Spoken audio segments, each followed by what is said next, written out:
celebrate a new park, but we also have some updates on the overnight winter weather situation.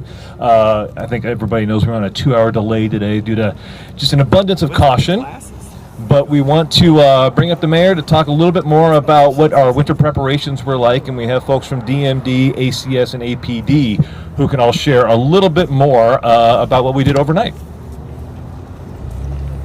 All right, thanks so much. And again, welcome to our kind of combined press conference. We do have a very special thing for this neighborhood that we're going to switch to after a weather update. Also, because the weather update, frankly, is relatively good. We don't have that much to share, other than we want to thank the crews that were preparing for the storm last night, of course, city and county. We also, it's fairly obvious at this point, but all major roads are plowed and salted. And so we're in a good position for tonight. If there is remaining moisture that could freeze, we've sort of done the preparation work for that, at least on our major arterials. And we have no transit delays this morning, which is also wonderful for folks commuting. And our roads and bridges are all open. Now, last night, as always, we offer transportation to anyone who would like it to a shelter. And we do that both directly through our community safety department, site to site. And of course, we also do it through our bus system that connects folks out to the Gateway West. And we also had additional teams on standby and additional beds ready to expand, like should we meet capacity. So our emergency operations were on standby. We did not have to use them last night. But we were able to provide a warm bed to every single person who wanted one. And that's always our goal. And we always remind folks, too, to keep pets inside.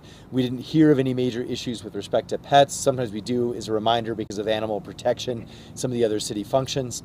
And lastly, we also know that fires are always a challenge when it's cold out, whether it's candles tipping over, whether it's people, unfortunately trying to heat their homes in unsafe ways, especially with their oven and stove. And we did have 2, I believe, fires last night. We were able to get them under control, and but nothing that we have to sort of deal with this morning. So we're grateful for all of that. So we're just going to be brief, and of course, folks can take questions if you have them.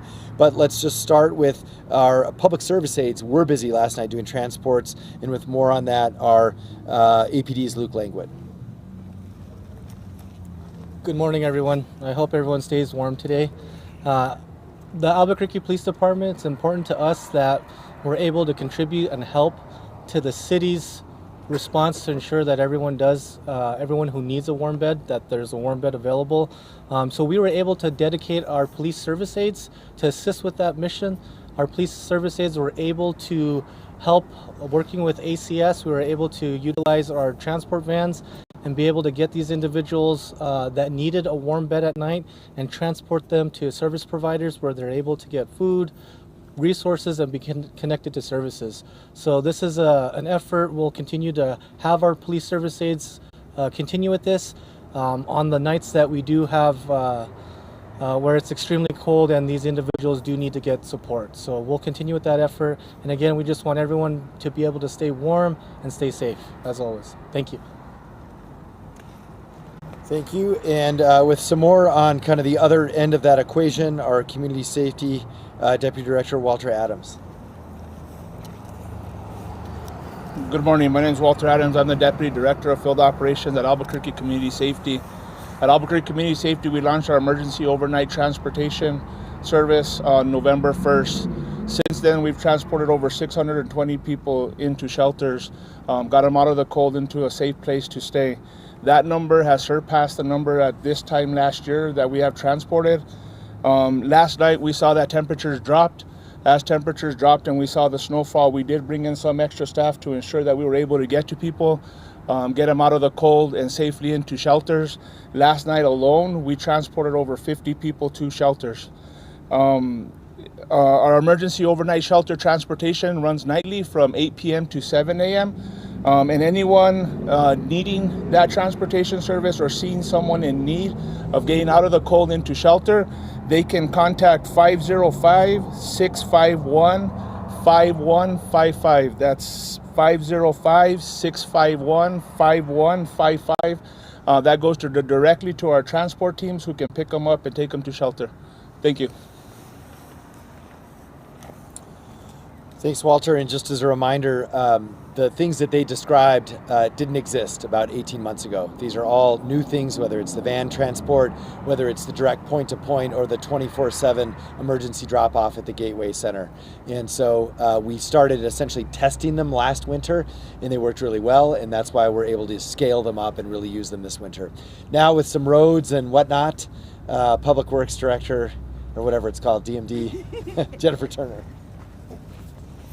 Thanks, Mayor, and good morning, everyone. As all of our children, including my own, were up late last night asking if they'd have school in the morning, municipal development crews were out on our streets making sure that they were salted and treated so that we'd wake up this morning to wet roads instead of ice skating rinks. We added 12 extra crew and pieces of equipment to take care of our major roads, and as a result, we all got here safely this morning. So I just wanted to say thank you to all the city crews that were working overnight to keep us safe, and also to remind everyone throughout this winter season that if you see our crews working, drive slow and give them plenty of space so they can keep our roads clear. Thank you. And before we start our parks presser this morning, does anybody have any weather-related questions for us? One right there. We had 12 DMD crews plus 3 supervisors who went all night long patrolling the streets looking for roads that needed to be either plowed or salted. What areas of Albuquerque were hit the hardest? The Northeast Heights saw about an inch of snow, and this morning some of those roads were a little bit slushy. And then we did have a couple of bridges freeze over, but our road crews were able to get out there and salt those early this morning for the morning commute. So we were sent a video of some people lighting up a fire in the middle of a bus stop. Can you just inform the public, because there was a lot of mixed reactions, whether they should be kept warm during the winter, and can you just mention how dangerous this is? Well, it is dangerous. Maybe our folks from APD want to talk about people setting fires at bus stops? Yeah, absolutely. Outside fires are extremely dangerous. There's always that event where it could possibly start a structure on fire. So we have an operation going between the Albuquerque Police Department and the Albuquerque Fire Rescue, where we're going out there and we're extinguishing all these outside fires. And of course, on the APD side, we're taking enforcement. When temperatures hit a certain degrees, it's more of a humanitarian effort to ensure those individuals are connected to resources. Like Deputy Director Adams stated, that's where we utilize the overnight transport crews to get them to the emergency warming shelters. Thank you. And again, Walter has the phone number, so if anybody is cold at night, we can just call that phone number and ACS crews can go help those people that are in need. Any fatalities from the area? I hadn't heard of anything. We haven't, not last night, no. So my check with the AFR, Yeah. Fire Department. Okay, great. Great. Well, with that, I think we can move on to why the rest of us are here for the new park. And I'll bring up Gabrielle and Dave Simon. Thanks, guys.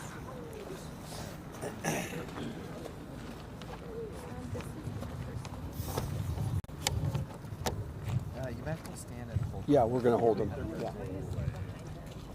Yeah. You got it, Dan? Okay. And Jeanette, you want to come on up? Jeanette. Jeanette? And Dave? Okay, good. All right.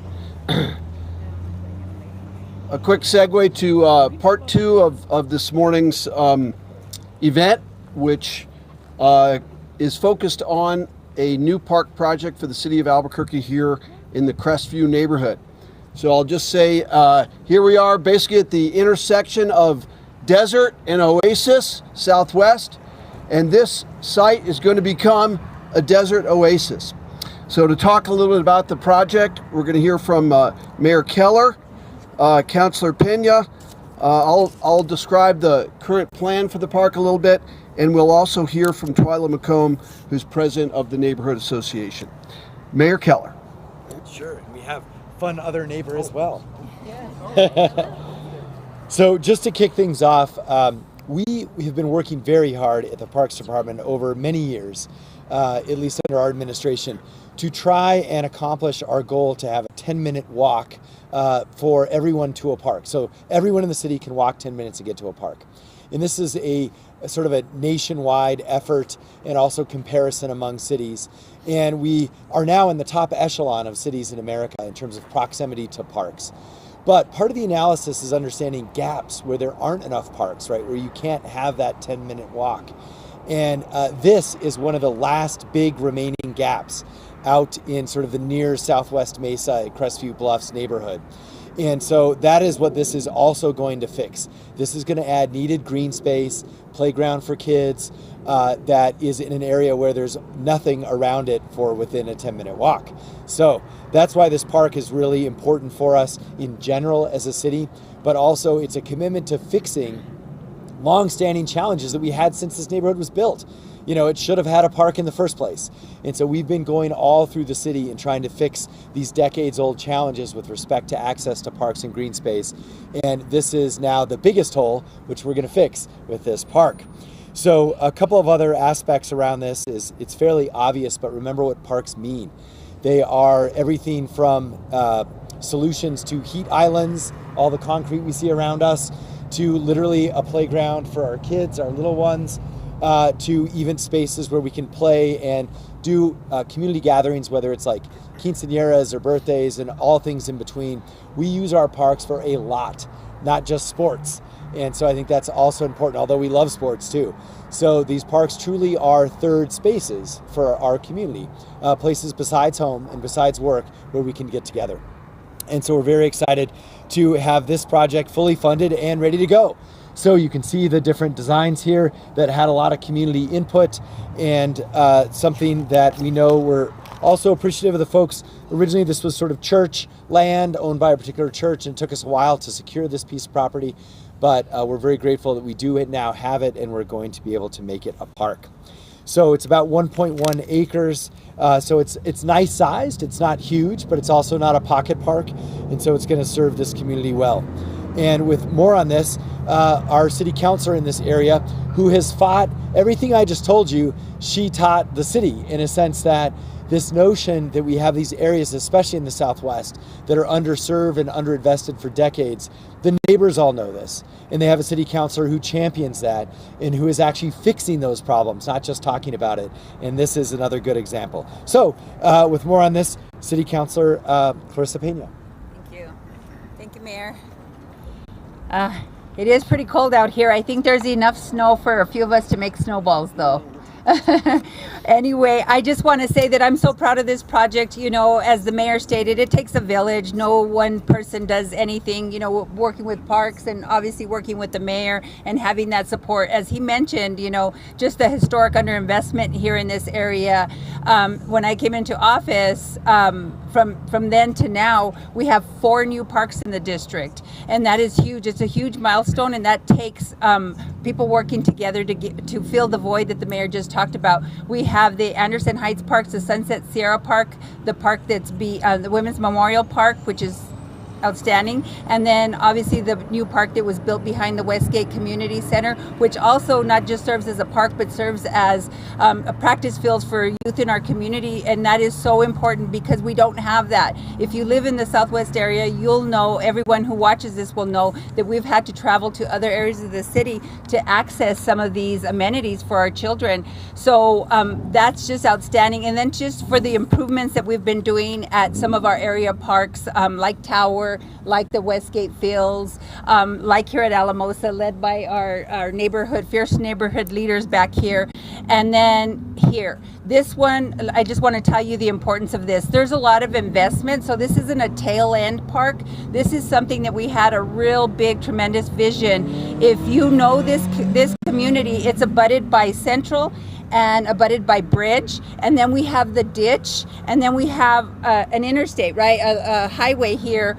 So this little neighborhood it's part of the old Atrisco land grant. The burial ground for the Atrisco land grant is here, and this community has never had a park. They have to cross a freeway to get to the park, and so we really started. One of my first projects is to really work with the mayor and work with Dave Simon to acquire. If you have a chance, you go out to the end of the road here and there's a bluff and it's just outstanding. And we were trying to purchase that property so we can turn it into an open space and one of the biggest in the district.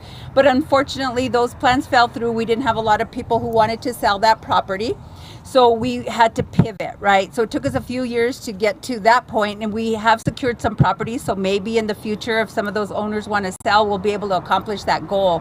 But so when we pivoted, talking to the director and stuff, we said, no matter what, if we can't do that, we still have to do something in this community. They deserve it, and they've paid the same tax base that the rest of us have forever.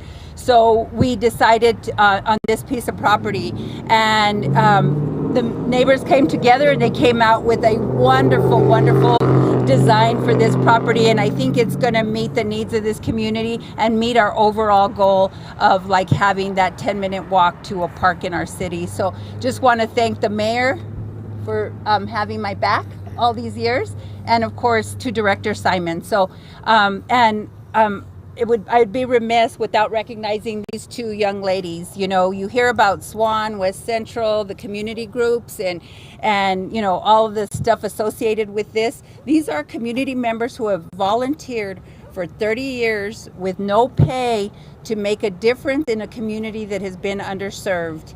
And sometimes I think people reflect on this area because a lot of people from other areas of the city don't come to this side of town, look through a lens over here and make determinations. But I want to tell you that these people behind me, Jeanette Baca and Twyla McComb and Charisse, who is even involved in her neighborhood association, have really fought hard for many, many years to change the outlook in our community. And so if any credit goes to anyone, it goes to the community members, and a lot of them that couldn't be here today. So thank you so much for being here.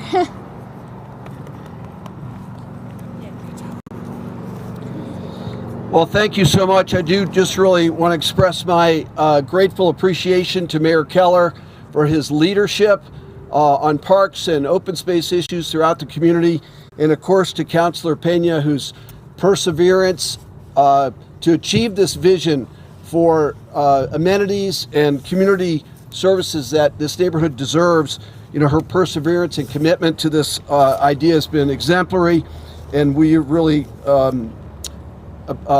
enjoyed working with her on this project, and I'm glad we found a place that we can build a better community here for all of Albuquerque. Councilor Pena, of course, talked a little bit about the history of this project and how we pivoted and found this outstanding location for a new city park. And I think you can get a sense of that. The site, as the mayor said, is about 1.1 acres. And this site is really nifty. It has great views to the east and west. In fact, beautiful views behind me to the west of the mountains. And if you look due east down Red Mesa, it's just a gorgeous view to the Sandias. And this is a vacant lot now that, as I said, is going to become, it's going to bloom as a desert oasis park. And I'm sorry, Jeanette, but I think by the time we're done, we're going to have a park here that rivals Alamosa. And that's a great thing, because we want parks to attract and serve all of the community. And with some of the park projects we've done lately, I think you've seen we're trying to do iconic signature parks that really serve the neighborhood but are great draws and attractions for the entire community. And that is what I predict is going to be the result here at Crestview soon. So design work for this park started early this year, and we've done some great communication and engagement with the local community and neighborhood, and they've strongly voiced their desire and need for safe play spaces and community gathering areas. And that is what we've tried to incorporate into the preferred alternative for the park. So right now, that's shown in this schematic here. And this preferred alternative includes diverse amenities, really, for all ages. Of course, we're going to have play and picnic areas, a flagship feature, I guess I'll call it, which will be a large modern playground and dedicated tot lot as well. I think we've been doing some innovative things in the playground space, and I think we're going to knock another home run here with a great iconic play feature. Of course, we're going to have wide pedestrian pathways so people can move and enjoy and use the park for wellness. We plan a small bicycle pump track for youth and teens, a multi-use lawn space, and in the southwest corner, a full-size, which would be down here, a full-size basketball court, combination futsal court for that sort of exciting, quick-paced team and small group recreation, which our community really loves. And then to top it off, we're gonna, we envision building in some flexible dining and community gathering space with string lights and tables and space for food trucks and places for the community to come together year round, even when it snows. So, and on top of that, of course, we always prioritize lighting and safety so that the park can serve the community throughout the day and throughout the seasons. So, and I think one day we're going to see a great opportunity for those of you who've already been going to Louis for many years. We're going to connect the park to Louis through a little gateway there, a little gate, and you'll be able to go and get some great chow and bring it right here and enjoy it in the park. Now, this plan is, of course, our preferred alternative right now. We've gotten great input, and I think a positive response from the neighborhood so far on this plan, but it is still a draft. So we, of course, invite the community members to continue providing input to us to ensure that this park meets neighborhood priorities. And that can be done very simply by visiting the city website, cabq.gov. /Parks and Recreation. There's an easy opportunity to give us feedback. And then before I leave the subject of the mayor's leadership on initiative on the 10-minute walk goals, the two graphics here to my left illustrate that. One graphic shows our existing disposition of parks, open space, and trails throughout the city, with the purple areas representing areas that do not meet the 10-minute walk standard. And that 10-minute walk also equates to being within about 1/2 mile of a park, an open space, a trail, or some other green space. So you can see the nodes where we have service gaps. One of the largest nodes, which is visible on that map, is this neighborhood. It's one of the largest purple splotches on that map. And then you can see at the end what happens to that underserved area when we put a park down in this location. Well, essentially that entire underserved area represented by the purple splotch, it goes away. And this park is going to move our 10-minute walk score from about 90.8% to 91.3%. So currently a little under 91% of the population in the city is within a 10-minute walk. By the time this park is finished, almost 92% of the city will be within the 10-minute walk service goal. That's a significant move and shows how the city is making smart investments in the right places, in the right ways to really improve the quality of life for this neighborhood and the whole city. The park will make about 3,000 people, 3,000 more people will be within that 10-minute walk, half-mile walk to a park service area just by doing this project. So it's a significant step forward on our goal of achieving 100%, and we look forward to working on the project over the next year. With that, I'd like to introduce Twyla McComb, the president of the Neighborhood Association. Thank you, Dave. Good morning, everyone. I'm sorry, our member that will be using this park a lot, little Christopher, he had to go to school, so he had to leave, so he couldn't be here with me this morning. But I just want to reiterate what Councilor Pena said earlier about how long we've been working on getting something for this area that would accommodate my neighborhood. The Crestview Bluff neighborhood runs from Central almost to Bridge. And we're in three distinct areas. The houses get older as you move down the street. We started, just a quick lesson in civic engagement. I came to a National Night Out function here in my neighborhood when I had just moved in. I'd lived here a little over a year, I think, and met Councilor Pena, and I talked to her about doing Crestview Bluff. And since that time, I've become the president of my neighborhood association. I have been on the Open Space Advisory Board, even chair for a while. I am a board member of the West Central Community Development Group. Lesson being that if you want help, be prepared to help.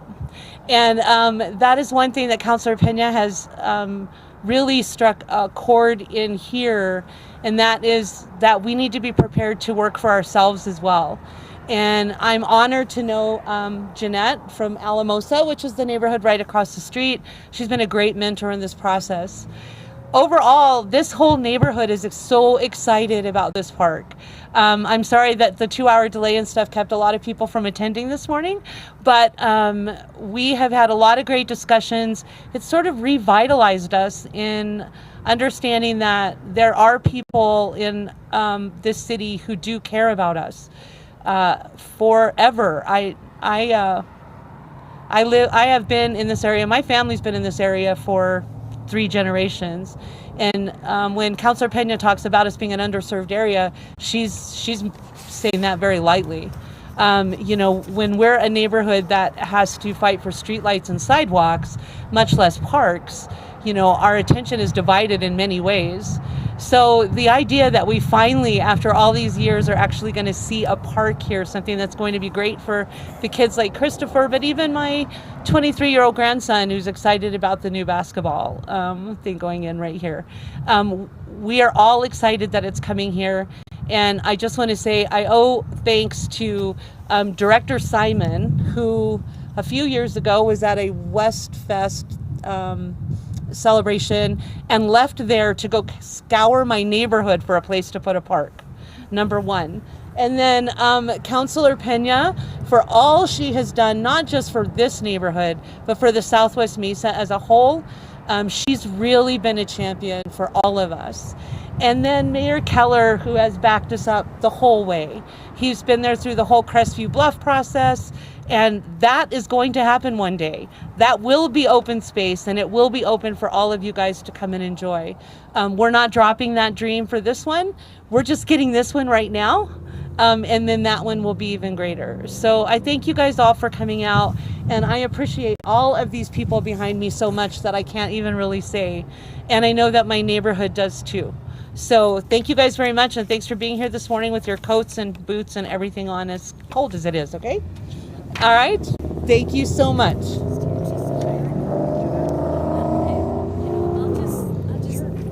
Jeanette Baca from Alamosa. I am totally here just to support the Crestview Neighborhood Association. They are the ones that have done all the work to secure this actually happening. So even though we're right just across the street and I'm the president of the Alamosa Neighborhood Association, we collaborate on a lot of projects. We also work with our sister organizations, SWAN, the Southwest Alliance of Neighbors, and WCCDG, which is the West Central Community Development Group. So I am really just here to support everything that is happening, and really happy for Twyla and the support of Clarissa Pena, our city councilor. She has been the one that has pushed for it also. The support of our mayor, Tim Keller. And so I'm just happy that this is happening and happy to be here. Thank you. All right, everybody. All right. Questions? You want to do Q&A, Gabby? I'll hang out over here. Okay, at this time we'll take any questions if there are any. Yes, of course.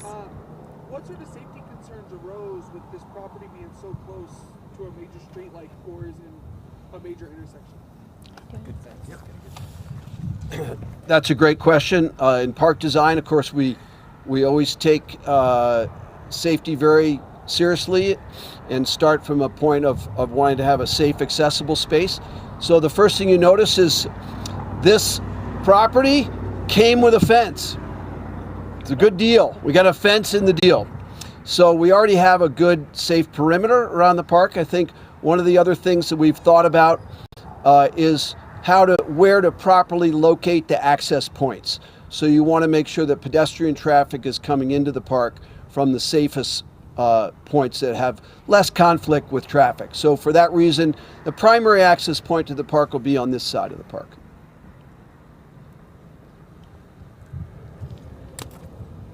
All right, any other questions?